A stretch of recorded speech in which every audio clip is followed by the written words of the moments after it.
Hello everyone, how are you today? I hope you're having a really good day so far. If you're new to my channel, my name's Taylor. I live in Baltimore, Maryland. This is a YouTube channel where I generally feature content on knitting and spinning. I like to premiere my weekly podcast series on Sunday mornings. So if you're joining us for the premiere, hello. Join us in the live chat. Let us know where you're coming from. And this is Starbabymoonchild. And quick update on her before we get started. I mentioned in last week's video that she had her regular 90-day check-in with her thyroid medication at the vet, and they found a lump in her throat. And so the biopsy came back, it was inconclusive. Her doctor recommended that she have it surgically removed, that she's a good candidate for surgery, and at the same time they could do the dental that they recommended she get sometime in the past year or so. So that's on the schedule for mid-February. I'm happy that we have the means to take care of these sorts of things. I mean, it's certainly not cheap. It is what it is. Life is suffering. And I hope that, we'll get this taken care of and she'll be fine. My greatest anxiety, though, is just her going under anesthesia. I think I said she was 10 last episode, but I think she's 11. And, it's always risky to go under anesthesia, but especially if you're a small little creature like she is relatively, and of her age, I'm just anxious that it might not go as planned. So, that's the update. We'll see how things go in the coming weeks, with that. But wanted to give you an update on Starb. She is otherwise doing great and a total love bug. I mean, she's obsessed with me. Of all three of our cats, she's the only one that really jumps up into my lap and wants to hang out. They're all lovely kitties, but she's the most social. Let's get into the knitting. I have to share finally 2 finished sleeves that have been joined to the body of the Gr8 Gingham Pullover. This is a design by Jessie Maed.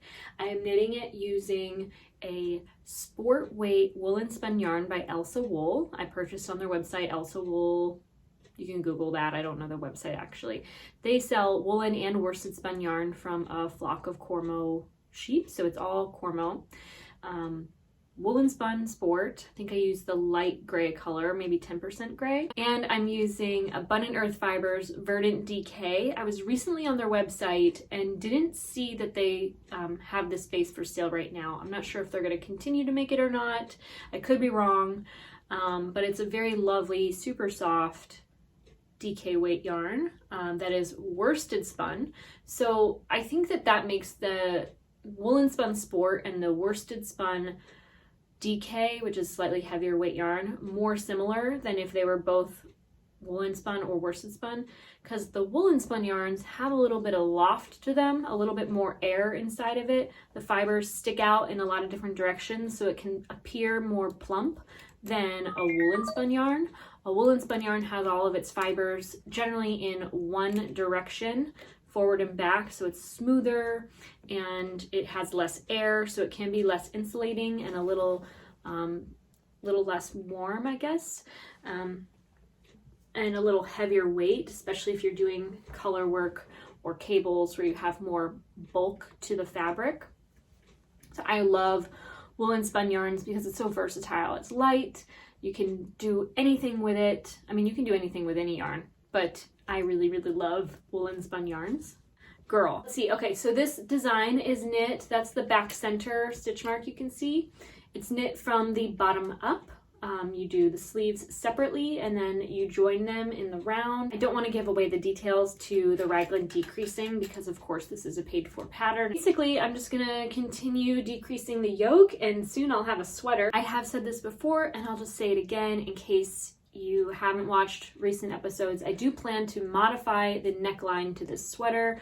I intend to cast off a few stitches at the center front of the collar and then in the following round cast on a few steek stitches to continue working color work in the round, but also separate the right and left front sides so that I can give more shaping to the neckline. As this pattern's written, there isn't really any neck shaping, so I'm adding it for myself because I really loved this design the moment I saw it, and I volunteered to test knit. I picked out the exact yarns I wanted to use, and got really excited, and then I was like, I can't let this stop me.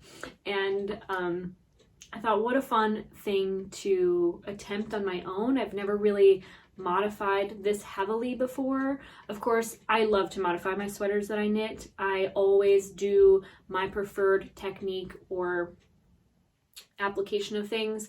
For instance, with stockinette sweaters, I love a twisted rib. I'll also, omit shaping completely in the sleeves to give like a bell sleeve look, something like that, which a lot of people don't know. To make a bell sleeve, you pretty much just continue stockinette straight for the most part. So I do a lot of very easy modifications to things. Oh, another favorite modification of mine is, I haven't done it in this design, but I will add for very wide garments that are designed to be worn with a lot of positive ease.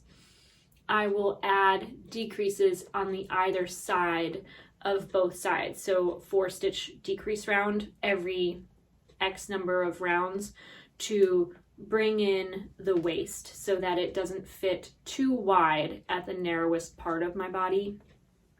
That's a favorite modification of mine, but I've never done a modification like this.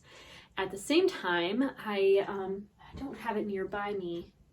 It's downstairs, but I just finished knitting the body and the yoke to Gudrun Johnston's Vare pullover. And there are steeks throughout this pullover pattern for both the arms as well as the neck. And so this is the first time I've ever used steek stitches for the neck.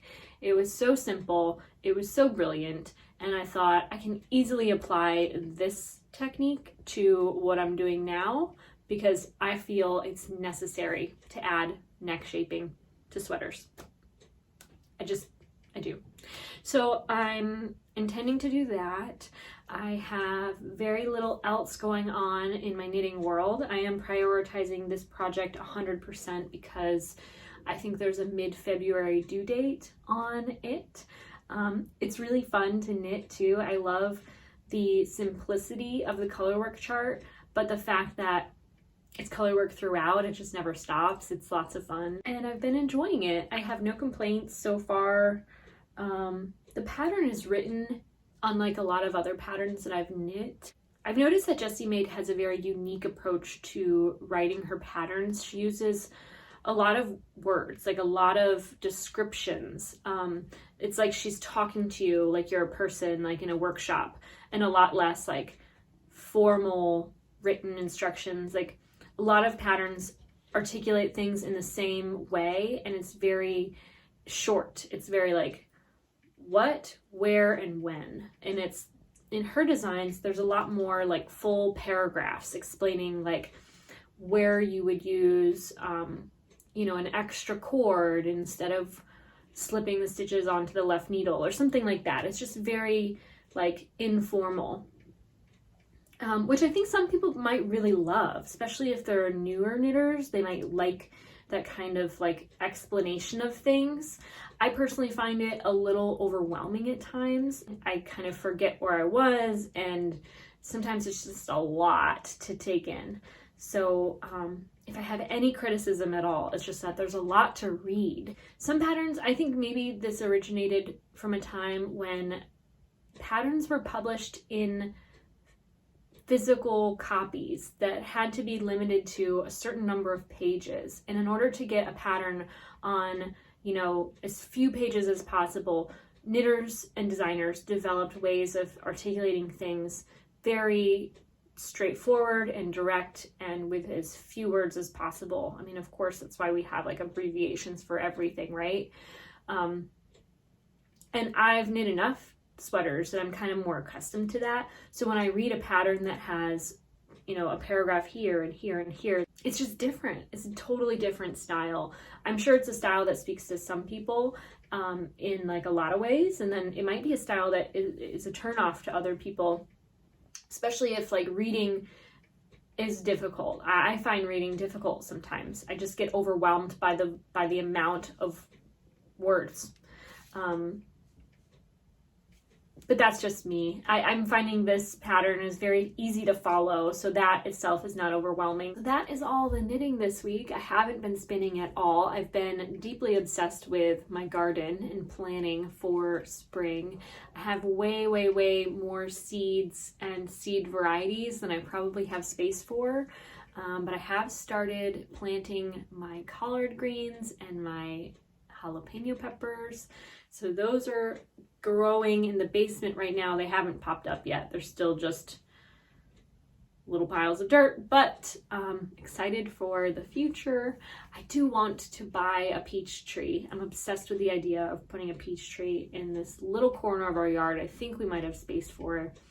But I've been putting it off. I'm waiting for either peach trees to come in at a local nursery and pick one up in person, or to finally put an order in on a website. I've been kind of building a shopping cart. I tend to build shopping carts online and just never check out, and I feel like I get that desire fulfilled of just like picking things out and finding stuff I like and like filling up a shopping cart. But I've been really good at just not buying it. I saw that Abundant Earth Fiber is selling raw wool on their website, which is kind of cool. A bunch of I wanted to say antique, but that's not the word. A bunch of heritage breeds, I think. I know heritage breeds is what they put on the signs at the wool festivals when you're buying fleeces, but I feel like there's a different word for it, like more rare breeds of sheep. I think I'm gonna marathon knit today.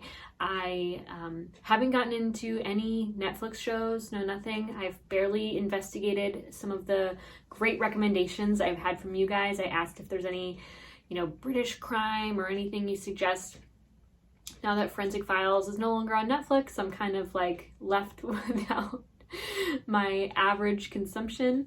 I do watch a lot of YouTube, and I want to give a little bit of a shout out to a YouTube creator I really, really enjoy.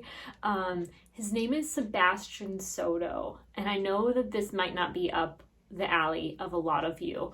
I feel like I have a more mature audience. We're not all here for the tea, which is the truth, which is like the drama of like D-list celebrities and YouTube personalities.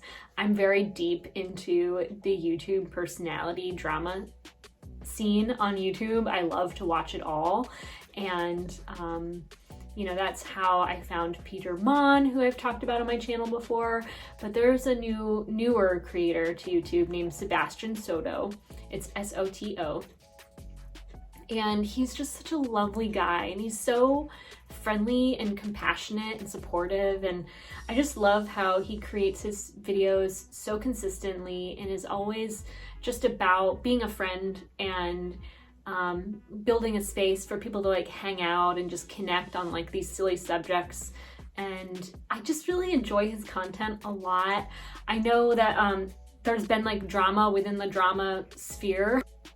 I mean, it's all unfolding like right now. The reactions, the responses. I'm really like into that. I don't know why. It's just like there's so little going on in my own life. It's fun to like zone in on people that I don't know. And if you're into the drama scene and you want to check out his channel, I highly recommend you do. He deserves far more subscribers than he has, and I think he is just a very lovely person, and I can't wait to keep watching all of the Sebastian tea. So anyway, that is it for this week's episode of the Thread to Mend podcast. I want to thank you so much for watching. If you haven't found me on social media, my name is Taylor E. Owen on Ravelry, Instagram, and Twitter. You can find me as Taylor Knits on TikTok. And I want to thank you again so much for being here. I hope you have a wonderful day and that you take care.